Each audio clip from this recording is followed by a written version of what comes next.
Innallaha yuhibbut tawwabin wa yuhibbul mutatahhirin. Kawan-kawan kaum muslimin wal muslimat yang semoga Allah memuliakan dan merahmatinya, pada kesempatan kali ini saya akan menjelaskan dan memaparkan untuk menjadi tutorial terkait materi fikih thaharah, yang mana sebagaimana kita ketahui bahwa thaharah merupakan salah satu persyaratan utama dalam menjalankan ibadah terhadap Allah Subhanahu wa taala, terutama dalam hal salat fardu, lima waktu dan salat-salat lainnya. Untuk itu, sebagus apapun salat kita, sehebat apapun pekerjaan dan ilmu fikih kita, ketika dalam hal thaharah tidak sah, maka salat akan menjadi tidak sah. Apabila thaharah tidak sah, maka kita memegang mushaf juga akan menjadi hukum haram. Untuk itu sangat urgen, sangat penting untuk dijelaskan bagaimana kita bisa memberikan penjelasan, memberikan keterangan, memberikan panduan agar supaya ibadah kita, khususnya dalam hal melaksanakan sholat fardu lima waktu dan sholat-sholat yang lainnya, itu menjadi sah menurut hukum. Untuk itu pada kesempatan kali ini kita akan membahas dan menjelaskan terkait hukum thaharah. Thaharah dalam bahasa Arab ditulis dari kalimat at-thaharah.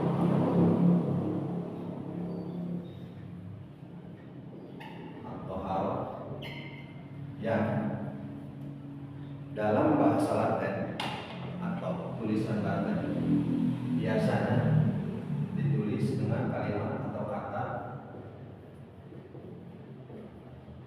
thaharah, yang mana at-thaharah ini berasal atau berakar dari kalimat thaharah, tiga kata yang berarti suci atau tohar dengan tambahan tasydid, maka maknanya berubah menjadi mensucikan. Jadi dalam istilah ilmu nahwu atau sharaf, suci artinya ini fi'ilnya lazim, kalau ini fi'ilnya muta'addi. Ya, itu akar kata dari Allah. Kemudian dalam ilmu fikih, thaharah berarti mensucikan. Ya, apa yang mensucikan atau apa yang harus disucikan dalam hal ibadah? Yang harus disucikan adalah tiga hal. Pertama, badan, lalu pakaian, lalu tempat. Nah, ketika unsur ini, badan, pakaian, dan tempat, dalam hal sholat, dia harus suci dari dua hal. Satu atau yang pertama adalah suci dari najis. Kemudian yang namanya najis itu terbagi ke dalam tiga bagian. Satu, najis mukhafafah, atau dalam bahasa kita diartikan ringan.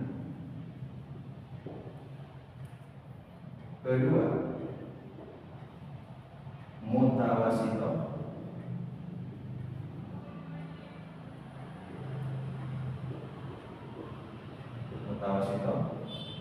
atau sedang.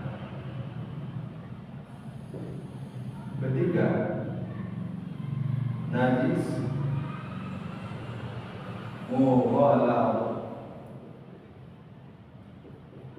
atau berat. Najis mukhaffaf ini cuma satu, yaitu air kencing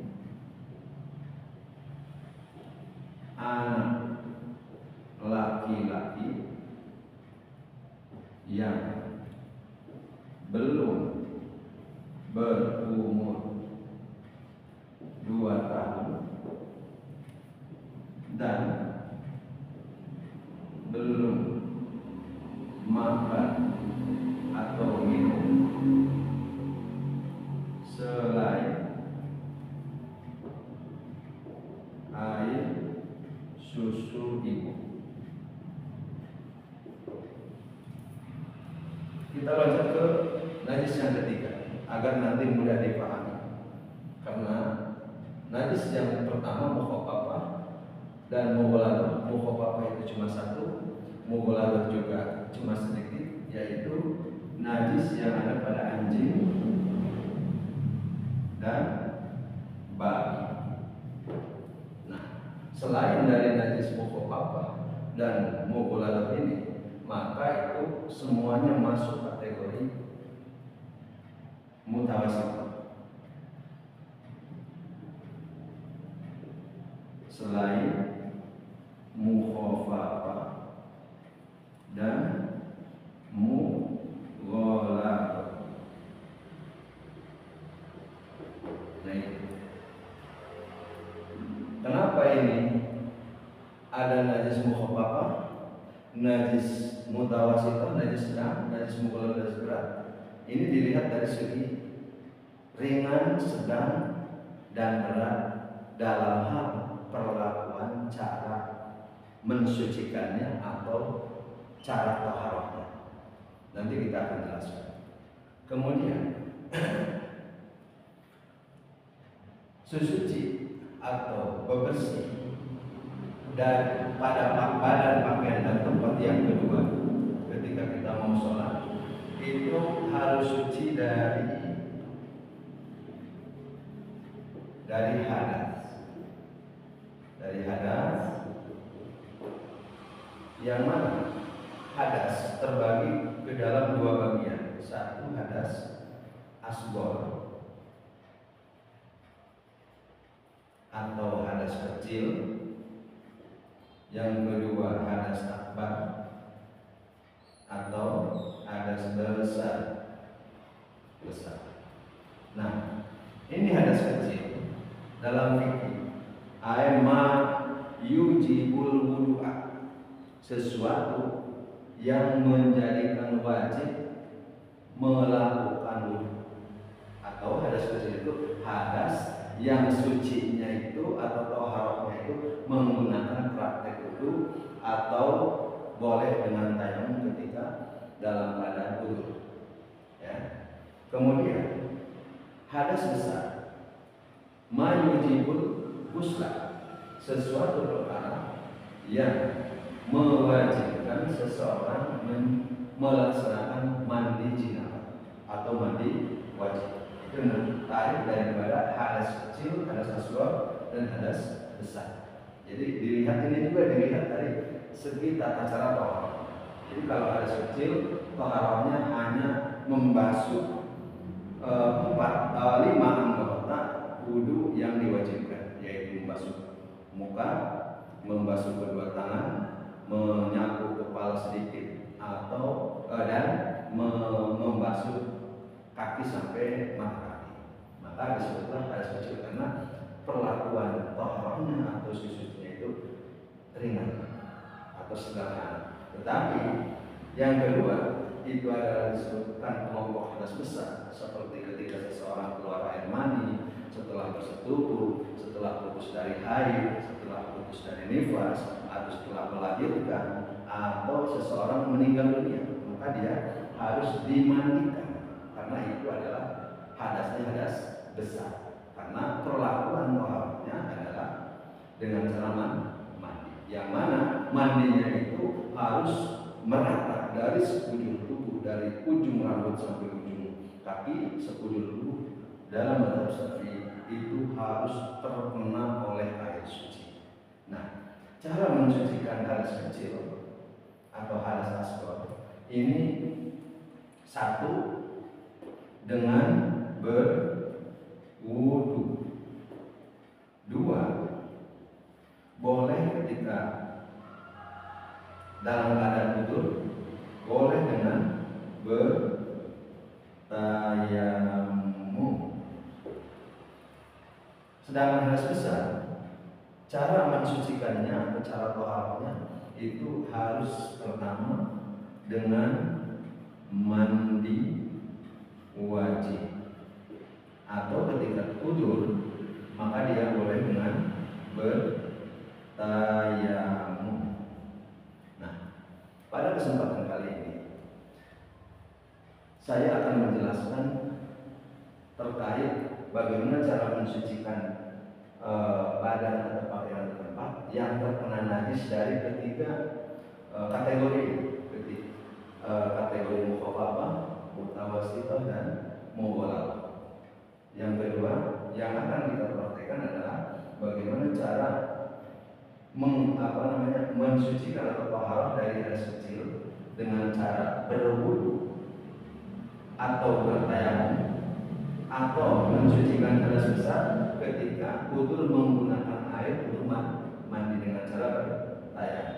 Jadi singkat katanya ada tiga hal yang akan kita praktekkan bagaimana cara seseorang taharah atau bersuci dari najis, mukhaffafah, mutawassithah, mughalladah, berwudu dan bertayamum. Itu yang pada kesempatan kali ini akan kita jelaskan. Pertama, dalam hal badan, pakaian atau tempat terkena najis mukhaffafah, najis ringan, maka cara pertama adalah kita menghilangkan zat, jirim, air atau bentuk dari najis mukhaffafah itu, yaitu air kencing anak laki-laki yang umurnya belum mencapai 2 tahun, kemudian makan minumnya belum apa-apa selain air susu ibunya. Kalau anak itu sudah diberikan makanan atau minuman selain air susu ibunya, maka anak laki-laki itu kencingnya masuk ke dalam kategori najis mutawassithah, najis sedang. Kemudian kalau yang ketiga adalah najis mughalladah atau najis berat, yaitu najis anjing atau babi atau anak dari salah satu anjing dan babi. Nah, ini di sini. Berarti selain dari mukhaffafah dan mughalladah, maka semua najis di alam dunia ini, di dunia ini masuk kategori mutawassithah. Di mana ini dibedakan antara ringan, sedang dan berat dalam hal taharah. Nah, kita mulai dari najis mukhaffafah. Kembali lagi, seandainya di sini misalnya ini ada najis mukhaffafah, air kencing anak kecil laki-laki yang belum berumur 2 tahun, kita pertama hilangkan dulu bentuk dan jirimnya najis mukhaffafah tersebut. Nah, kemudian bekasnya cukup kita cipratkan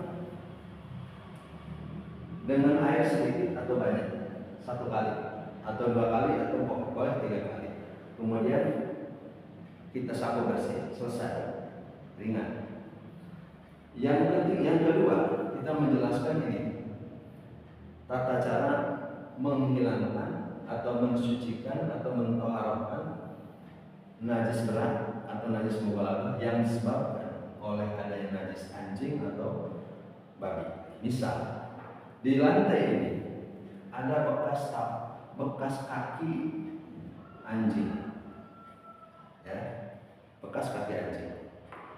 Cara mensucikannya, pertama-tama bekas ini kita hapus, tentunya bukan oleh ini, tapi oleh alat lain yang ini sifatnya bersih. Ini kita hilangkan dulu. Nah, Misalnya tadi ada di lingkaran ini bekas kaki anjing tersebut, ya, di lingkaran ini. Maka ini area ini harus dibersihkan dengan cara satu, membasuh atau mensucikan, membersihkan dengan air suci yang dicampuri tanah. Enggak perlu tanah kok, tapi cukup air yang mengandung tanah. Misal, meskipun sedikit, saya contohkan di sini ada air yang sudah saya campuri tanah, ya. Jadi maksudnya air yang bercampur tanah dengan pola yang pantas. Nah ini kita masukkan ke area itu, lalu setelah itu baru dengan air suci yang bening, yang bersih, yang suci sebanyak 6 kali. Oleh air itu 1 kali, oleh air ini 6 kali. 6 kali. Tapi syaratnya setelah bekas tadi dihilangkan terlebih dahulu. Itu caranya. Jadi bagaimana kalau menggunakan deterjen itu nggak bisa. Menurut hukum fikih, cara menghilangkan najis bola itu harus seperti itu, sesuai dengan yang dicontohkan oleh Rasulullah SAW. Jadi air bercampur tanah 1 kali membersihkan ini, air bening 6 kali, jadi jumlah 7 kali. Baru itu tempat atau pakaian atau apapun menjadi hukum suci kembali. Nah itu cara mensucikan atau mentahharkan najis mughalladhah. Nah kita masuk yang ketiga, yaitu najis mutawassithah. Nah ini caranya. Najis mutawassithah itu terbagi 2, ya. Ini terbagi 2. Ini terbagi 2. 1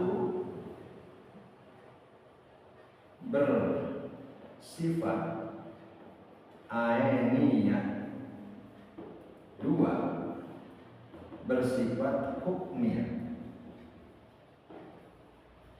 Nah,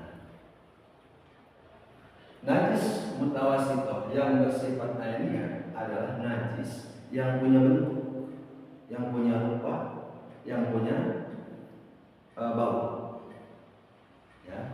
Najis yang ada bentuknya, ada rasanya, dan ada baunya.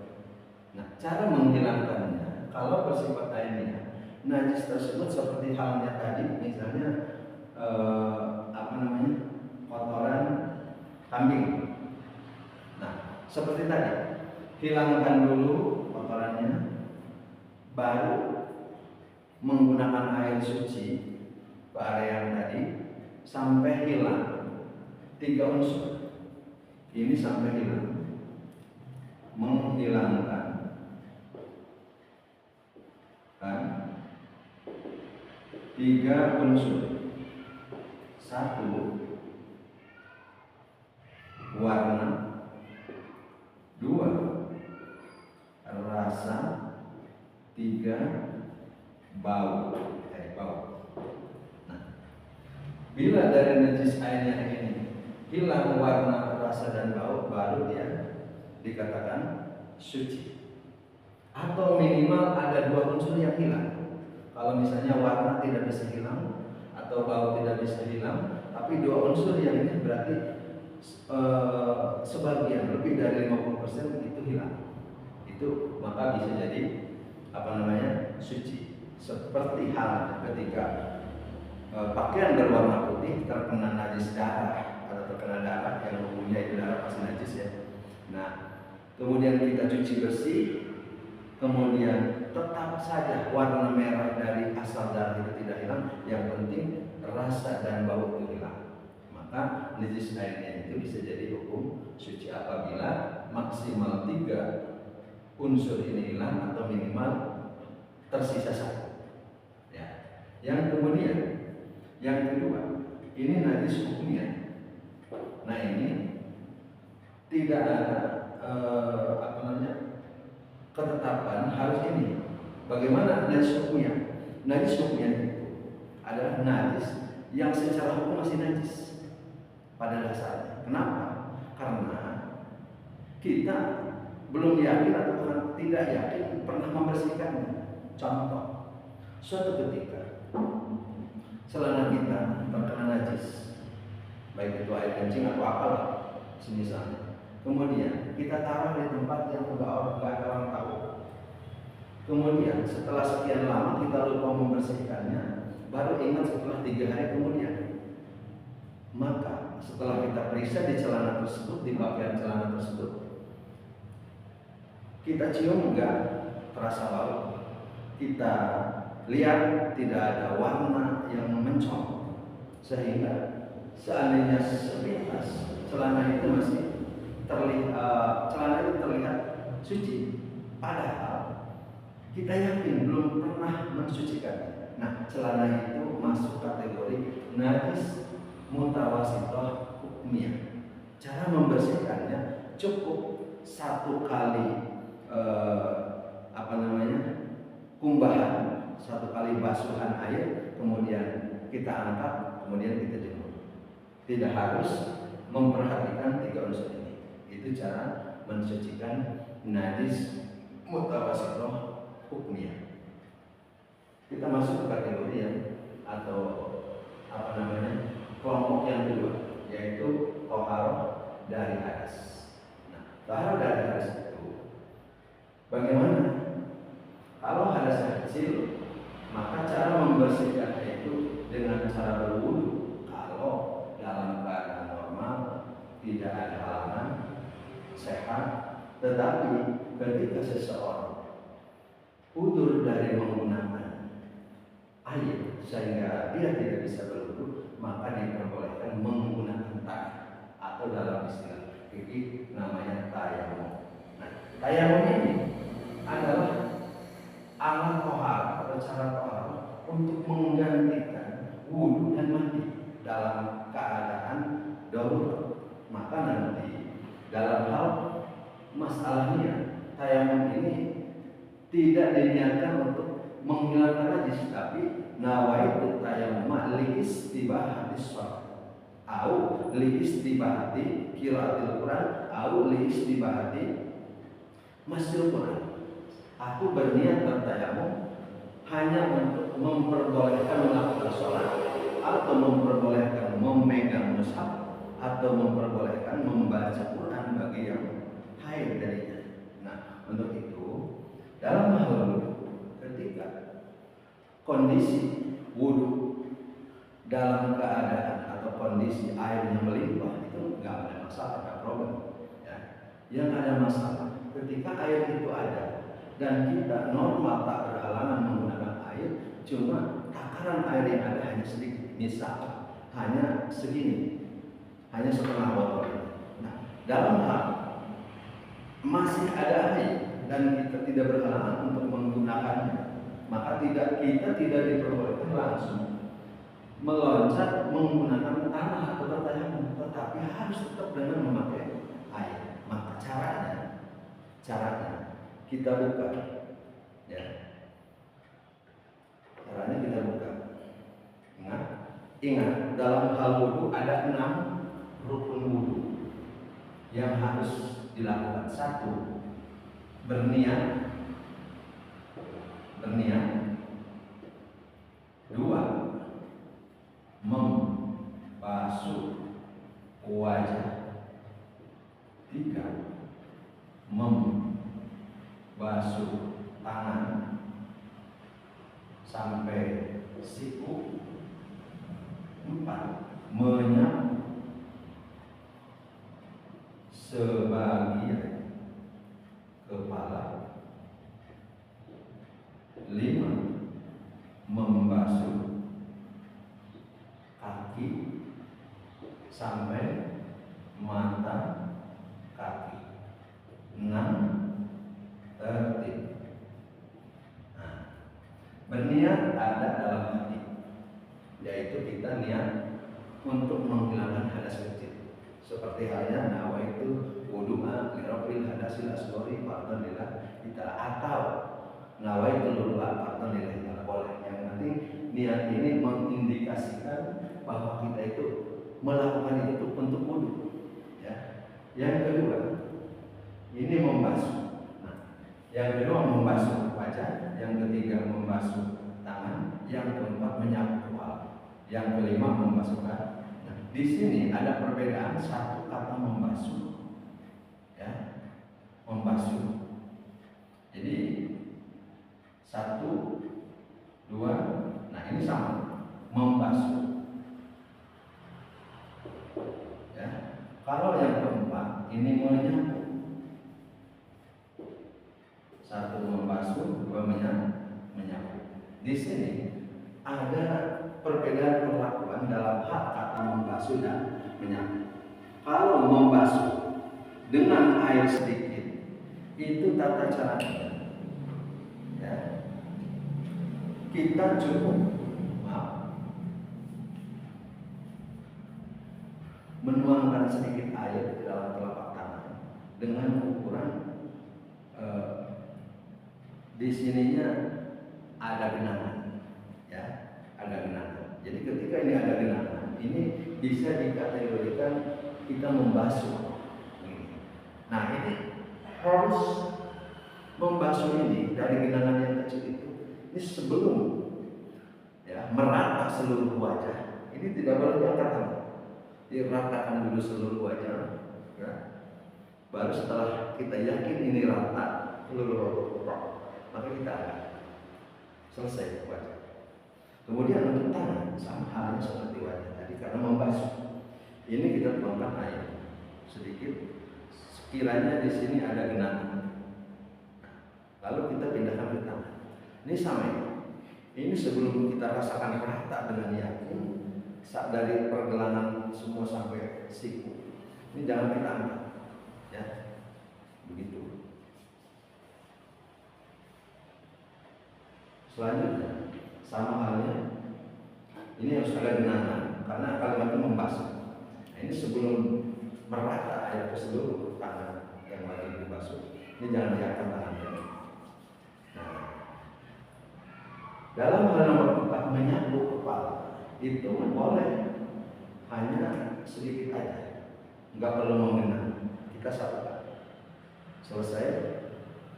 Dan yang terakhir adalah membasuh kaki, itu sama perlakuannya seperti tadi kita membasuh tangan.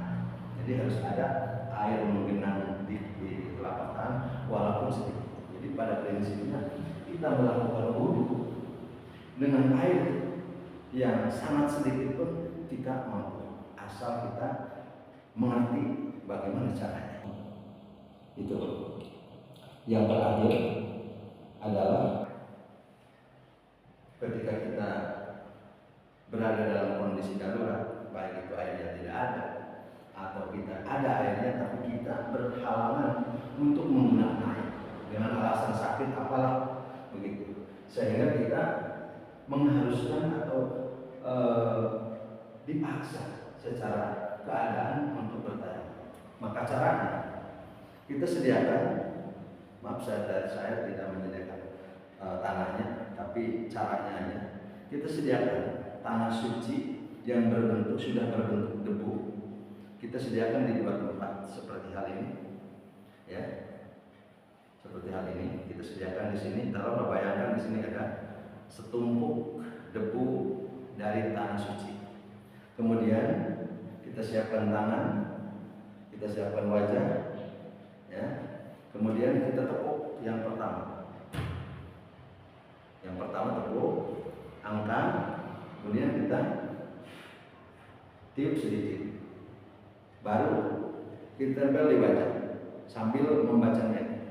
Nawaitu tayammum li istibahati sholat, au li istibahati qiraatul Quran, au li istibahati masil Quran. Kadang dirahto.